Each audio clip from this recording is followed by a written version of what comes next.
ಪುಸ್ತಕ ಪರಿಚಯ 14. ಪುಸ್ತಕ ಹುಲಿರಾಯನ ಆಕಾಶವಾಣಿ. ಲೇಖಕರು ಕೆ. ಉಲ್ಲಾಸ ಕಾರಂತ ಮತ್ತು ಟಿ.ಎಸ್. ಗೋಪಾಲ. ವಿಮರ್ಶೆ ರಾಜು ಹಗ್ಗದ.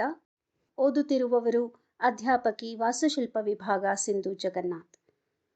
ಉಲ್ಲಾಸ ಕಾರಂತ ಅವರ ಕಾಡಿನ ಪಯಣದಲ್ಲಿ ಅವರ ಹುಲಿಗಣತಿ, ಅವುಗಳಿಗೆ ಅರವಳಿಕೆ ಮದ್ದು ನೀಡಿ ಜೀವದ ಹಂಗು ತೊರೆದು ಅವುಗಳ ರಕ್ಷಣೆಯ ಜೊತೆಗೆ ಕುತ್ತಿಗೆಗೆ ಕಾಲರ್ ತೊಡಿಸಿ ಅವುಗಳ ಚಲನವಲನ ಕಂಡುಹಿಡಿಯುವುದು, ಕಾಡಿನ ಒಡನಾಟದಲ್ಲಿ ವಿವಿಧ ಪ್ರಾಣಿಗಳ ಭೇಟಿ, ಅವುಗಳ ಬಗ್ಗೆ ಅಧ್ಯಯನ, ಅಲ್ಲಿಯ ರಾಜಕಾರಣಿಗಳಿಂದಾದ ಕಿರುಕುಳಗಳು, ರಾಜ್ಯದ ಮುಖ್ಯಮಂತ್ರಿಗಳಿಂದಲೂ ಪ್ರಮುಖ ಯೋಜನೆಗಳಿಗೆ ಬಂದೊದಗಿದ ಕುತ್ತು, ಒಳ್ಳೆಯ ಕೆಲಸಗಾರರನ್ನು ಅರಣ್ಯ ಇಲಾಖೆಯಿಂದ ಬೇರೆಡೆಗೆ ವರ್ಗಾವಣೆ ಮಾಡುವುದು, ಹೀಗೆ ಅನೇಕ ಕಿರಿಕಿರಿಯ ಮಧ್ಯದಲ್ಲಿಯೂ ಪ್ರಾಣಿಗಳನ್ನು ಅವುಗಳ ವೈವಿಧ್ಯಮಯ ಜೀವನಕ್ಕೆ ಅನುಕೂಲವಾಗುವಂತೆ ಅವಕಾಶ ಕಲ್ಪಿಸಲು ಅವರ ಹೋರಾಟ ಹಾಗೂ ಕಠಿಣ ನಿಲುವುಗಳನ್ನು ಮೆಚ್ಚುವಂತಹದ್ದು. ಇದು ಅವರ ಕಾಡು ಪಯಣದಲ್ಲಿ ವನ್ಯಜೀವಿಗಳ ರಕ್ಷಣೆಗಾಗಿ ನಡೆದ ಹೋರಾಟದ ಬದುಕಿನ ಚಿತ್ರಣದಂತೆ ಕಾಣುತ್ತದೆ. ಕಾಡುಗಳ ಮಧ್ಯದಲ್ಲಿ ರಾಷ್ಟ್ರೀಯ ಹೆದ್ದಾರಿಗಳ ನಿರ್ಮಾಣ, ಗಣಿಗಾರಿಕೆಗಳಂತಹ ಸರ್ಕಾರದ ಕಾರ್ಯಕ್ರಮಗಳನ್ನು ಪ್ರಶ್ನಿಸಿ ಹೈಕೋರ್ಟ್, ಸುಪ್ರೀಂ ಕೋರ್ಟ್ ವರೆಗೂ ಅವರ ಹೋರಾಟದ ಹಾದಿಯನ್ನು ಇಲ್ಲಿ ನಾವು ಕಾಣಬಹುದು.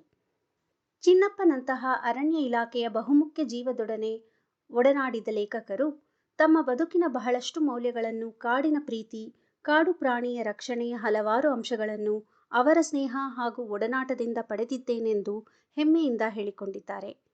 ಇದ್ದಿಲು ಮಾರುವವರಿಗೆ, ಶಿಕಾರಿ ಮಾಡುವವರಿಗೆ ಹಾಗೂ ಕಾಡಿನ ಪ್ರಮುಖ ಗಿಡಗಳನ್ನು ಕಡಿದು ಮಾರುವ ಪ್ರಾಣಿ ಚರ್ಮ ಮಾರುವವರಿಗೆ ಸಿಂಹಸ್ವಪ್ನರಾಗಿ ಚಿನ್ನಪ್ಪನವರು ಕಾರ್ಯನಿರ್ವಹಿಸುತ್ತಿದ್ದರು.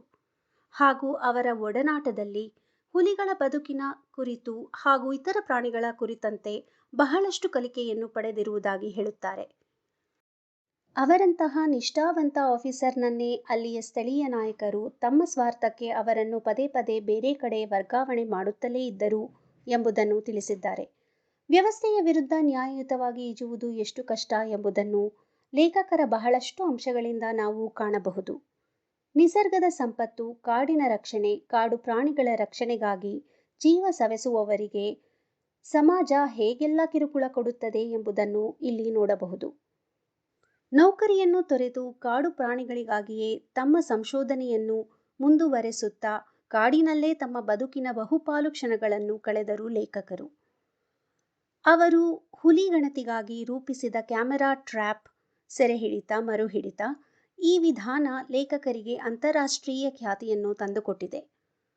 ಅವರ ಚೈತನ್ಯದ ಬದುಕು ಕಾಡು ಪ್ರಾಣಿಗಳನ್ನು ಪ್ರೀತಿಸುವ ಯುವ ಪೀಳಿಗೆಗೆ ಸ್ಫೂರ್ತಿಯಾಗುತ್ತದೆ. ಒಟ್ಟಾರೆ ಹೇಳುವುದಾದರೆ ಹುಲಿರಾಯನ ಆಕಾಶವಾಣಿ ನಾಡಿನ ಬದುಕಿಗಿಂತ ವಿಭಿನ್ನ ಮತ್ತು ರೋಚಕವಾದ ಕಾಡಿನ ಪ್ರಾಣಿಗಳ ಸಂರಕ್ಷಣೆಯ ಬದುಕು ಹೇಗಿರುತ್ತದೆ ಎಂಬುದಕ್ಕೆ ಸ್ಪಷ್ಟ ಕನ್ನಡಿಯಂತಿದೆ. ಧನ್ಯವಾದಗಳು.